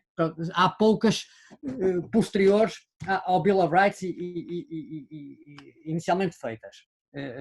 Depois, uma transposição para o nosso país. Se isto é um princípio válido, eu acho que há, então se nós tivermos em conta que a nossa Constituição, em alguns aspectos, nunca foi revista desde 1976, há aqui qualquer coisa que está a provocar desfazamento entre o ordenamento jurídico, o nosso contrato social e a realidade em que vivemos. Era só esta nota. Outra pergunta. Tenho uma dúvida em relação ao background histórico. Existem várias ideias liberais que vinham dos gregos, posteriormente dos romanos e depois adaptados pelos povos muçulmanos até à Renascença Europeia. Existe hoje uma tentativa de historiadores ocidentais de rever autores e ideias liberais dessa fase da hegemonia tecnológica e política muçulmana? Vicente, antes de responder a essa pergunta, que é uma pergunta interessante, eu diria apenas o seguinte sobre a questão americana, da Constituição americana. Parem, o constitucionalismo, desta altura, era visto a existência de uma Constituição como uma carta de garantias e como um documento que punha cobro ao absolutismo, tinha dois requisitos, volto a dizer, ou duas exigências: a separação de poderes, que era a maneira de fazer com que não houvesse absolutismo orgânico, e a garantia de direitos. Ora, curiosamente, a Constituição de 1787, a Constituição dos Estados Unidos da América, a primeira e única até agora, da Federação, é exclusivamente orgânica. Só tem separação de poderes, só tem divisão de poderes. Curiosamente, o Thomas Jefferson, que é provavelmente dos Founding Fathers, aquele que tinha uma índole mais estruturadamente liberal, não participou na Convenção de Filadélfia. Estava em França quando ela decorreu, e aquela expressão de há pouco do Vicente, foi o próprio Thomas Jefferson que disse que um documento como aqueles só podia ser feito por uma assembleia de semideuses, como ele disse, não sei se ironicamente, mas o Jefferson não estava nos Estados Unidos quando foi feita a Convenção de Filadélfia e, portanto, não participou na elaboração da Constituição. E uma das coisas que o Jefferson se queixou imediatamente foi da ausência do Bill of Rights. E daí, como o Vicente disse há pouco, surgem, pouco tempo depois, em 1791, tendo em consideração que a Constituição é de 1787, mas só entra de facto em vigor, só começa a vigorar 2 anos depois, em 89, o Bill of Rights americano são as primeiras 10 emendas feitas à Constituição. E essas 10 emendas foram, ao que se sabe, quase uma imposição do Thomas Jefferson. E só a partir daí é que a Constituição norte-americana cumpre os 2 requisitos do constitucionalismo desta altura, que era separação de poderes, garantia de direitos. Bom, quanto à questão que o Vicente acabou de referir, vinda de uma pessoa que está a seguir-nos na audiência, bem, o que é que eu posso dizer? A minha opinião sobre isto, vamos lá, eu não quero dizer que na Idade Média ou na Antiguidade houvesse ideias que nós possamos adjetivar de liberais. O liberalismo nessa altura, como doutrina, era uma coisa estranha a esses tempos. Agora, o que havia era pessoas que de facto defendiam ideias, princípios e valores que mais tarde os liberais fazem seus. Isso é inequívoco. Nós aqui referimos, por exemplo, a ideia do direito natural, ou a ideia da lei natural, mais exatamente, é uma ideia muito antiga. E a minha convicção é que precisamente a ideia liberal não pode prescindir da ideia de lei natural ou de direito natural. Quanto ao resto, concretamente a existência de outros pensadores, e eu não sei exatamente como responder a isso, mas obviamente que se me diz que há recentemente historiadores que olham para o passado e fazem uma revisão, às vezes branqueadora de certas coisas, isso é inequívoco que sim. Quanto às ideias liberais, não sei ao certo em que é que estava a pensar. Estes meios, às vezes, estar aqui a escrever perguntas, às vezes também não são muito fáceis de transmitir aquilo que nos vem na cabeça, mas não sei se o Vicente quer acrescentar alguma coisa. Sim, Rui, queria só acrescentar o seguinte, quer dizer, vamos lá ver uma coisa. Não há dúvida, pronto, que muito daquilo que nós redescobrimos na Renascença está baseado na releitura daquilo que os clássicos tinham escritos. E é evidente que quando Aristóteles foi para Alexandria, ele fez uma recolha enorme do saber que tinha acontecido na altura pelos gregos e reúne-os na biblioteca. Teve um incêndio, infelizmente, mas certamente que a documentação sobreviveu e foi utilizada. Há exemplos na cultura persa de pessoas que pensam e que eram pensadores, digamos assim, tolerados pelo sistema. A cultura persa, como sabem, foi também, mais cedo ou mais tarde, o Império Persa foi tomado pelos muçulmanos, que eram tolerados pelo sistema apenas por serem populares. Não queria dizer que as autoridades gostassem deles. Eu estou-me a referir ao Rumi, ao Hafez, ao Omar Khayyam, que eram um dos principais, a grande parte da matemática que nós temos hoje em dia que utilizamos é do Euclides e do Omar Khayyam, mas há aqui uma diferença fundamental, que é o seguinte: a diferença é exatamente a separação entre o Estado e o direito, que era, de certa maneira, mitigada na Idade Média, mas que depois, na civilização ocidental, passou a ser concreto. O Corão, e quando a gente fala do islamismo, não pode referir apenas o Corão, tem que ter em mente também a Sunna, o Hadith e, em último caso, as Fatwa, regulam todos os aspectos da vida. São fonte de direito, são fonte de poder político, são fonte de religião, são fonte de convivência social. Portanto, não é, na minha opinião, possível fazer uma transposição ou uma comparação com estes 2 sistemas, estes 2 modos de vida, se o ouvinte quiser, com estas 2 civilizações.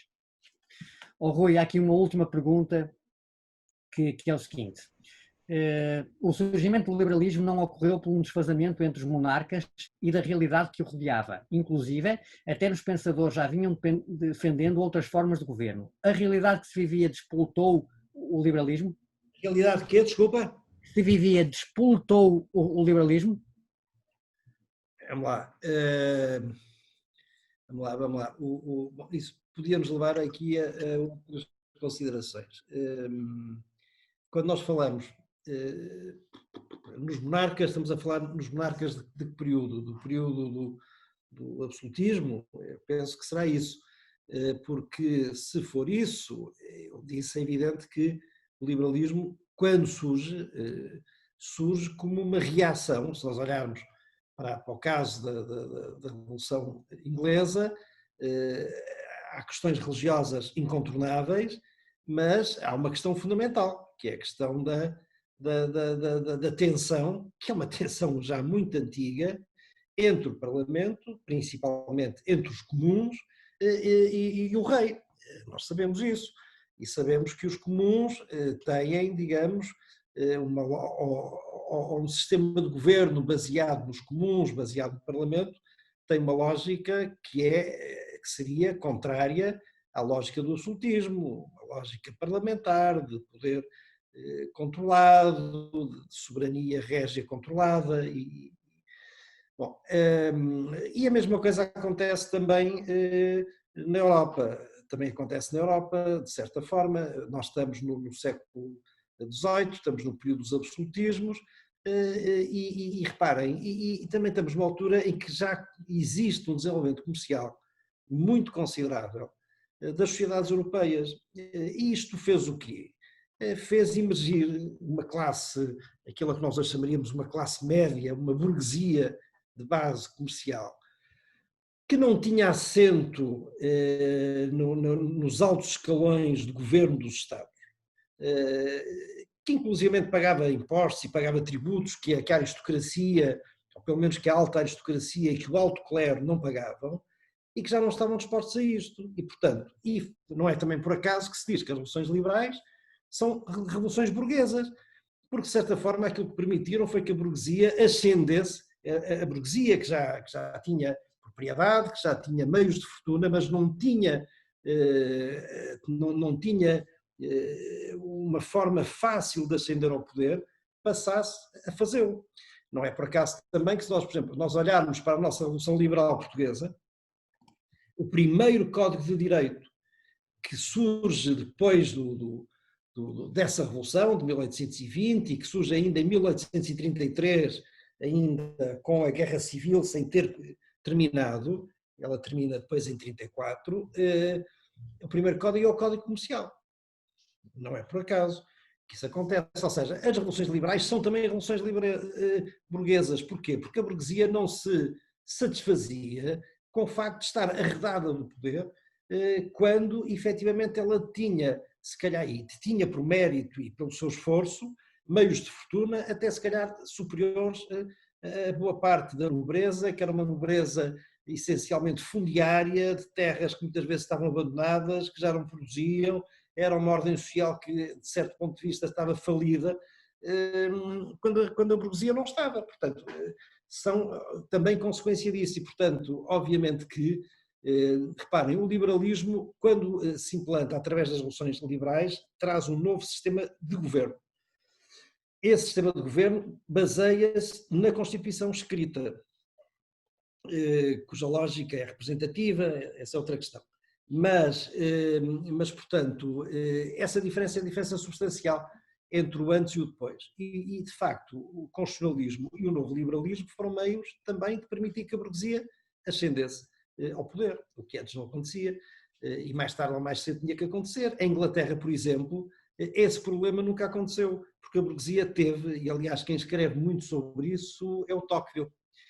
O Tocqueville diz isso claramente, que o problema em Inglaterra foi resolvido muito antes, nomeadamente com o Parlamento, com a Casa dos Comuns, onde a burguesia já tinha assento nos pontos nevrálgicos do poder político. Nas sociedades europeias continentais isso praticamente não acontecia, e as revoluções liberais são também consequência disso, de facto. São. Eu aqui, quer dizer, sumariando o que o Rui dizia, é evidente que as mudanças que ocorrem não são dissociáveis da realidade. Não é? Portanto, a realidade, de certa maneira, o desconforto, sentimentos que até geram injustiça naqueles que são objeto dessas políticas, mudam, é evidente que mudam, vão mudar e mudaram a sociedade. Portanto, disputar, eu não diria, mas que é incontornável, eu ficaria por aqui. A realidade foi incontornável para a mudança, não é? Diz, Rui. Se me permitirem. Claro. Eu falei na burguesia, mas a Certo. burguesia tinha já meios, nesta altura, no século XVIII, no século XIX, obviamente tinha meios de fortuna muito vastos. Agora, não estamos a pensar no pequeno campesinato, não estamos a pensar nos operários, nas pessoas que trabalhavam nas fábricas, onde elas existiam, em Portugal praticamente não existiam, mas que trabalhavam essencialmente nos campos. A ideia liberal da propriedade, da generalização do acesso à propriedade, efetivamente só se consegue, por exemplo, em Portugal, por estranho que pareça, e certamente haverá muitas pessoas em desacordo com o que eu vou dizer, com as reformas do Mouzinho da Silveira. Porquê? Porque praticamente não existiam pequenos proprietários.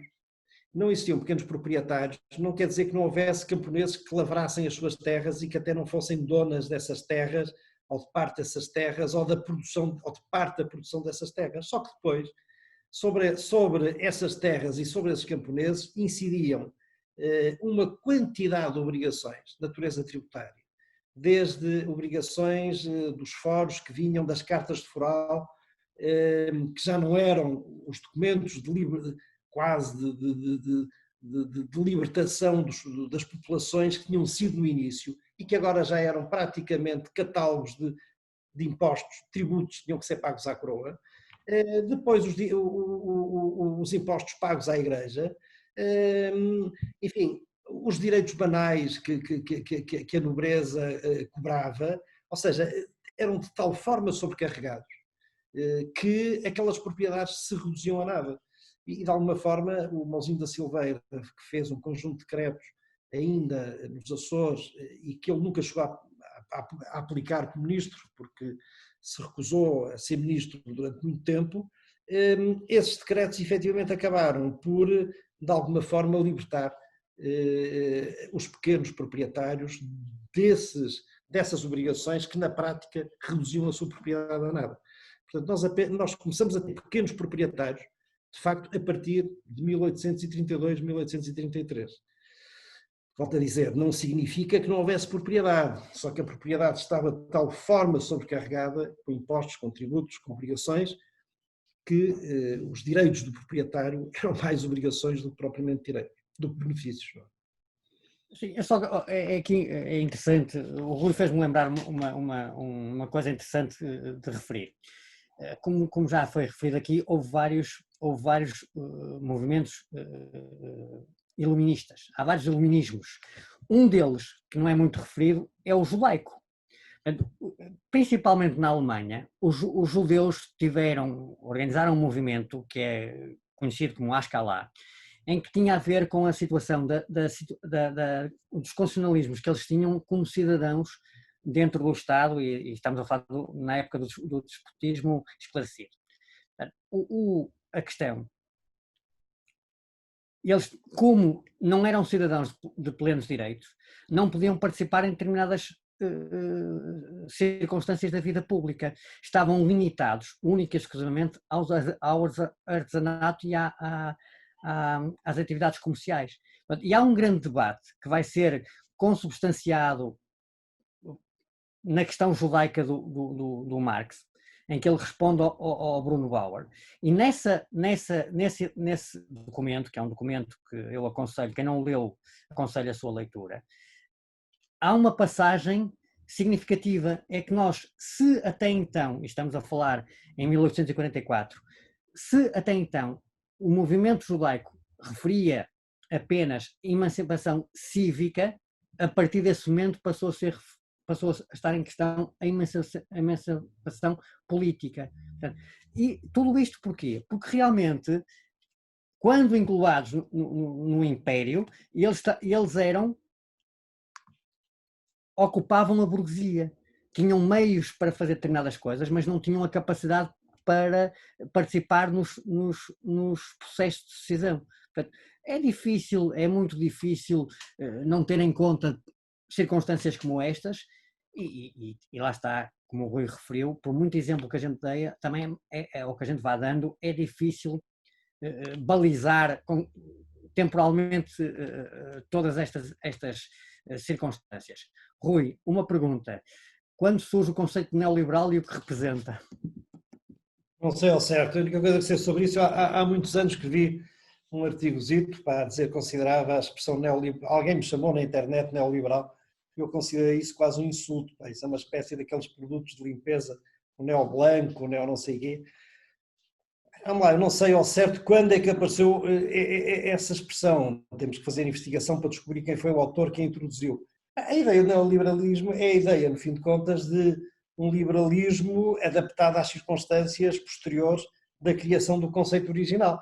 O conceito original é um conceito, ou os conceitos originais de liberalismo, são conceitos do século XIX, fim do século XVIII, e depois há uma releitura do liberalismo. Aliás, há várias releituras do liberalismo, como todos nós sabemos.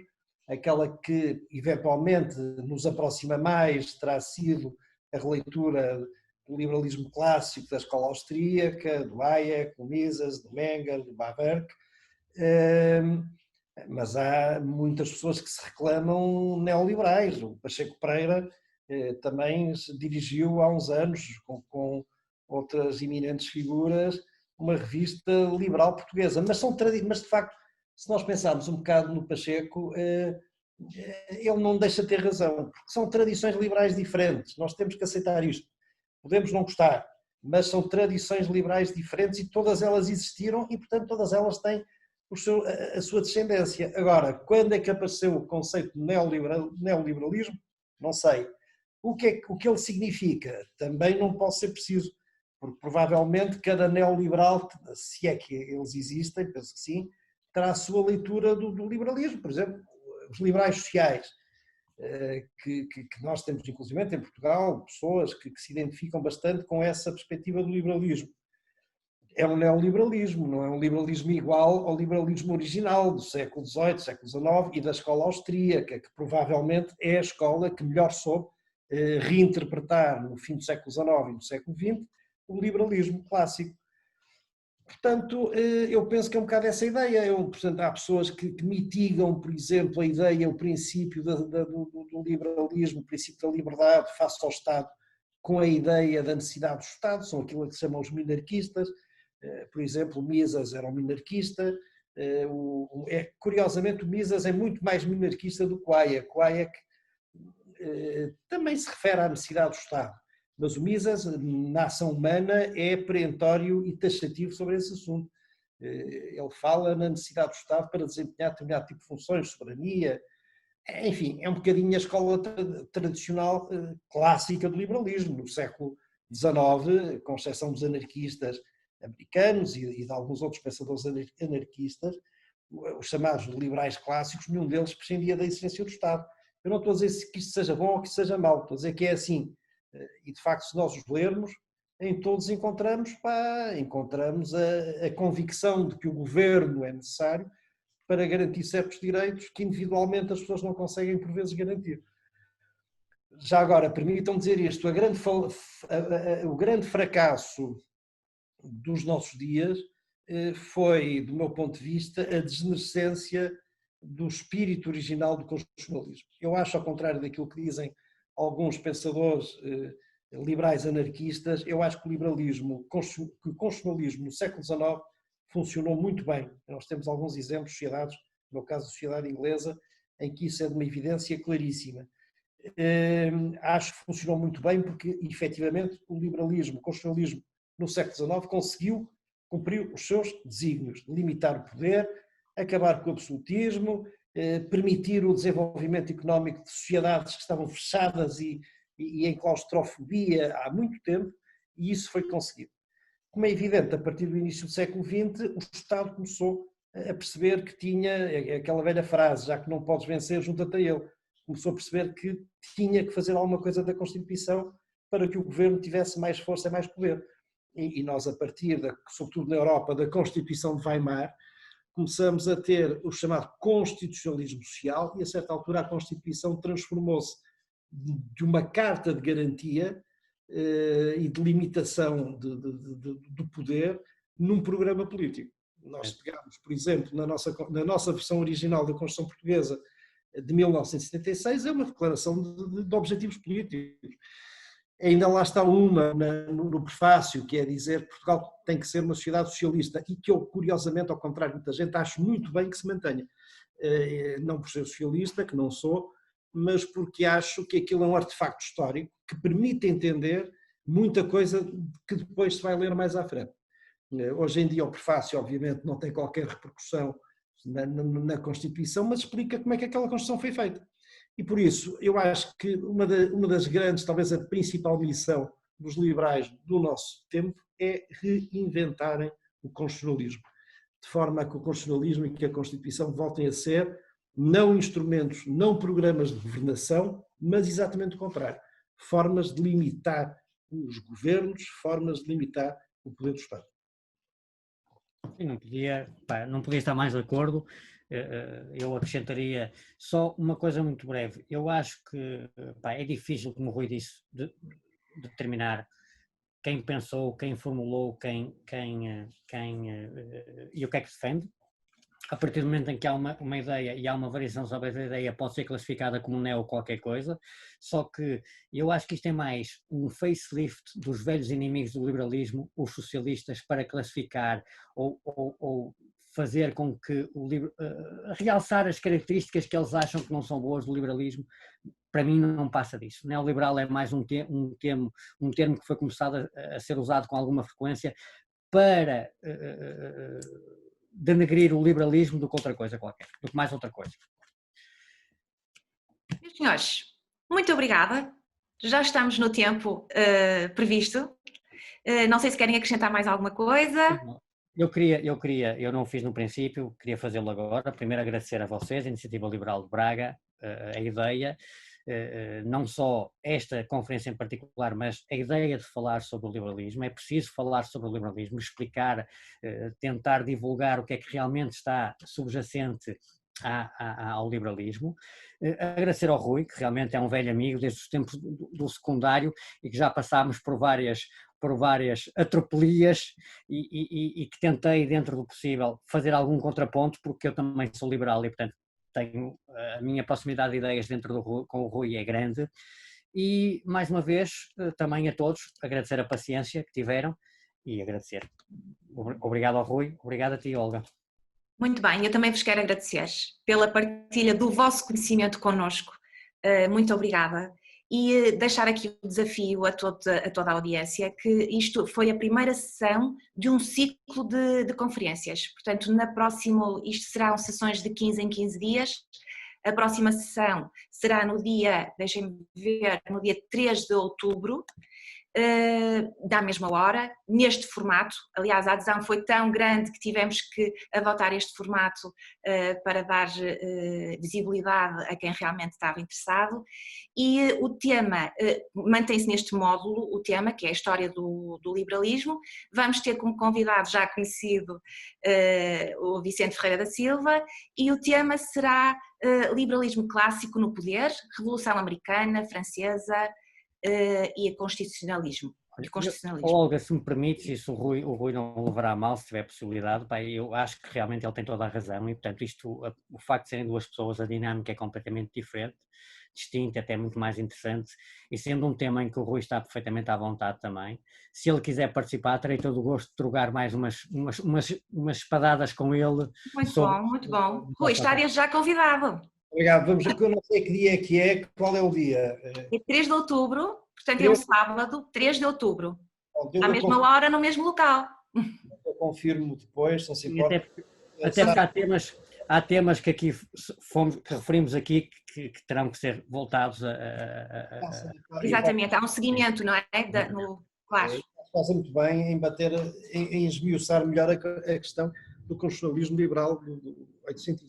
Bem, permita-me só já agora, Olga, agradecer-lhe a si, agradecer ao Bruno, obviamente ao Vicente, mas sobretudo às pessoas que nos estiveram a aturar estas quase 2 horas. 2 horas, não é fácil, um sábado de manhã, há tanta coisa para fazer, estar aqui a aturar para estes chatos, significa que, apesar de tudo, estes temas são importantes e são.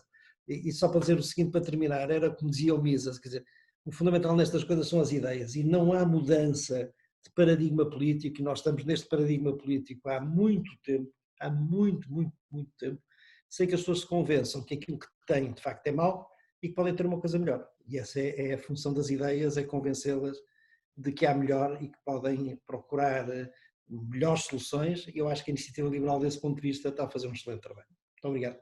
Muito Obrigado. obrigada. Muito obrigada. E termino esta sessão agradecendo a todos a vossa presença e aguardamos-vos para breve. Muito obrigada e até breve.